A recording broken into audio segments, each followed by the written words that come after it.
flats, they're like gone, right? Because that's what they ride, that's what they train. They're road racers and they ride flats, right? So they're all time trial riders, and yeah, it's like that's what they like to do.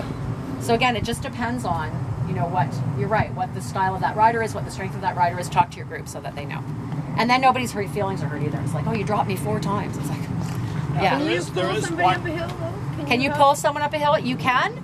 But again, you have to be mindful that they're a similar pace to you.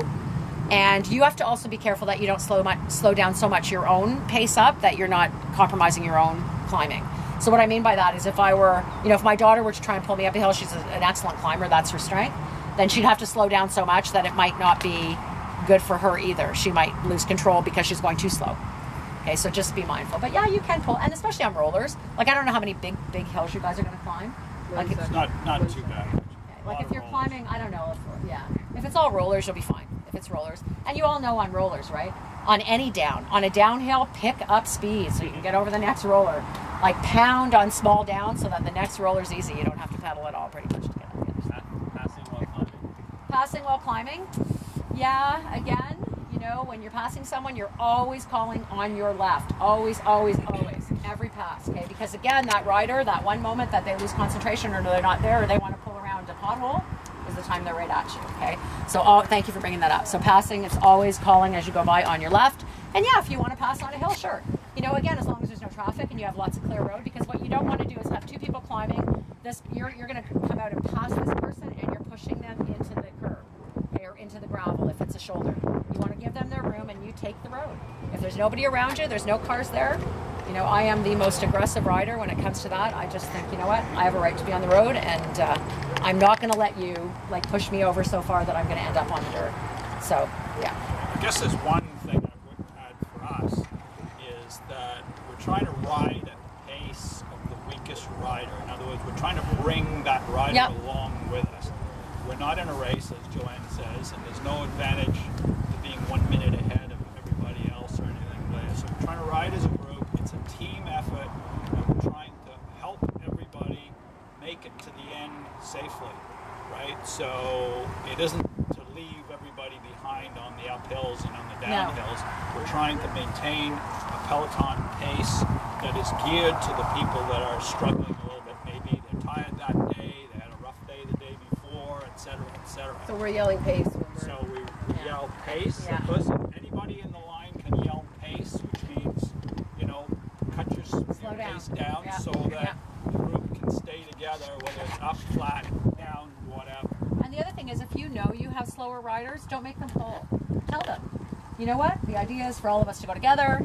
You know, if you're comfortable on my wheel, absolutely stay there. You know, because that rider is getting a 30 to 40% benefit, less energy, and you want to help them make it through, right? So if that's the idea, then let them stay on your wheel. It doesn't matter unless they want to pull, that's fine. But remember that if those people pull, they're going to pull slower than you.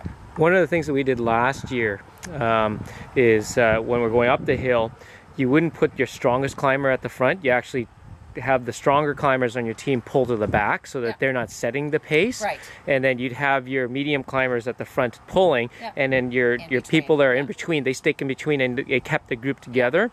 And that was very helpful. And the whole idea here is to everybody to be riding together as a group. Absolutely. So stay close. And like I said, you know, on a climb, you might have people that are much faster than others. And just make sure you're always regrouping. And if it's rollers, you should easily be able to stay together. We did the same thing as well. The team captains were responsible for watching and monitoring the riders in the peloton. And if you noticed one or two or one person that maybe is having a bad day or whatever, the team captain might just say, okay, let's keep him in the middle so that he's not behind or trying to lead, and let that person do some more recovery. And worst case scenario is that you may be having that person take a break and drop out of the ride at the time. And if you want to do that and you're riding in fives, put that person in the middle. So 2, 1, and 2, and then you just have your 2 riders tailing off and the 2 riders are coming up and that person stays in the center, right? Yeah. So, yeah, that makes sense. And same thing, like it's up to you. Also, you might want to pick, once you're out and you know what the conditions are like, then you start saying to everyone, you know, we're riding 25 today, we're riding 29 today, we're riding 30 today, whatever it is, and everybody keeps that pace. Okay, so you stay on that. You stay on that pace. Yeah. Any words on riding in the rain?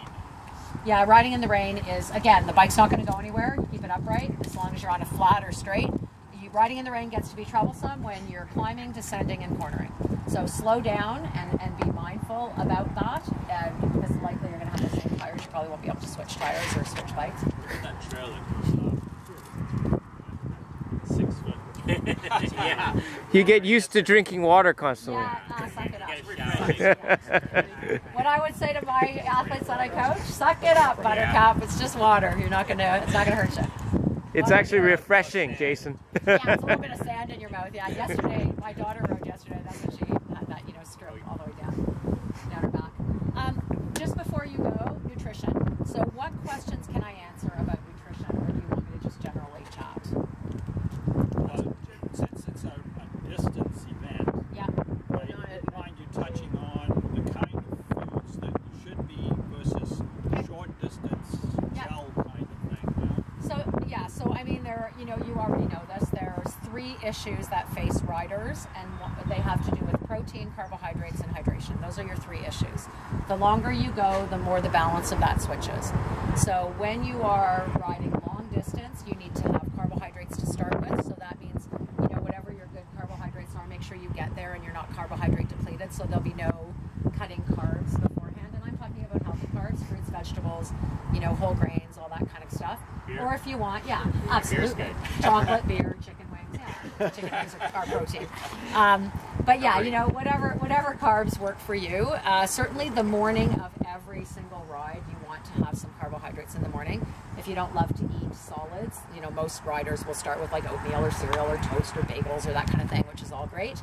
If that doesn't work for you, please make sure you have juice or Gatorade or some, reasonable facsimile, because it's not about the carbohydrates immediately. It takes time to absorb them, but you need to get your blood sugar up so that your carbohydrate system can start engaging. So that's important the day of. During the ride, it's what is your preference. So I can ride 500K on Gatorade and gel. Okay, that's what I ride because I don't want solid food. And I know. And then after that, I definitely need to eat pizza and beer because you can't stand all the sweet. You need some solid.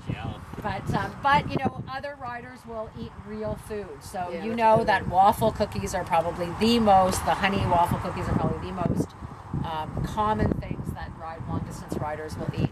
If you have to take it with you, that's why, right? Because they're easy to transport. Granola bars and all that kind of stuff. The thing I will tell you is whatever carbohydrates you choose, and by the way, whatever you're eating should be primarily carbohydrates during the ride.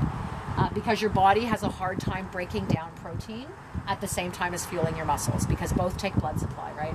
So you want the blood supply to be going to your working muscles. You do not want the blood supply to be going to break down the protein. So, I mean, a little bit of protein in an energy bar or peanut butter or whatever is not a problem. But this is not the time to buy like a power gel bar that's full of protein. Okay, that's following. But during whatever carbs, so if you like a peanut butter sandwich, that's fine.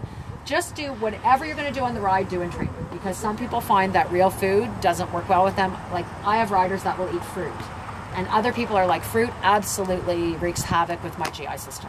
So it's really just making sure you're getting enough calories. The average rider will, and this is really going to be bizarre, but if you think from a physiological point of view, riders burn anywhere from 200 to 600 carbohydrate calories per hour.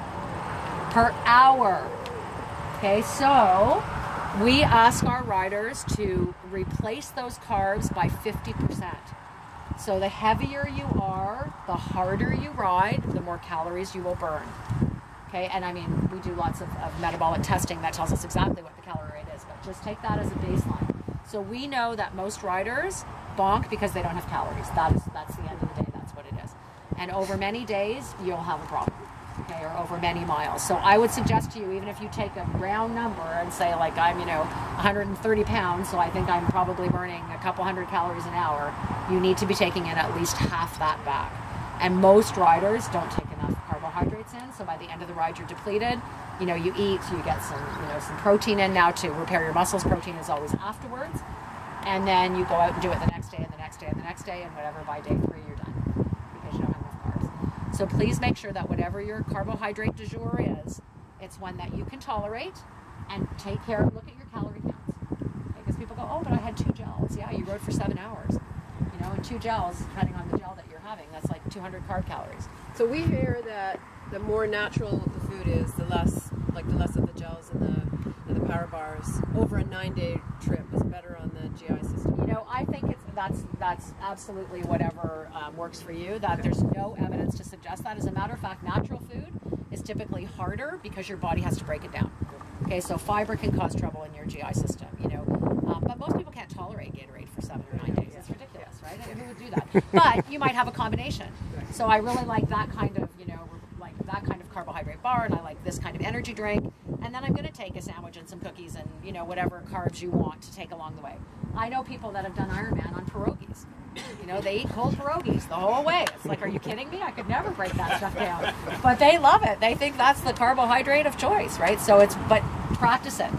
Because for some people to eat like fruits and, you know, whole grain bread and that sort of thing, they're just going to be in the bathroom every 5K. So it's got to be what works for you.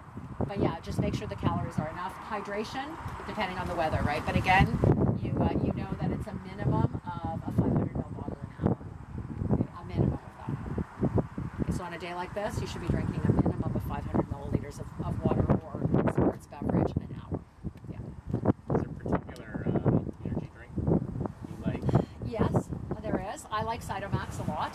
Cytomax I like it because it's been tested. It's been tested on various different athletic performances, and there's lots of data behind it. So I like it. It's lighter tasting to me. It's built specifically.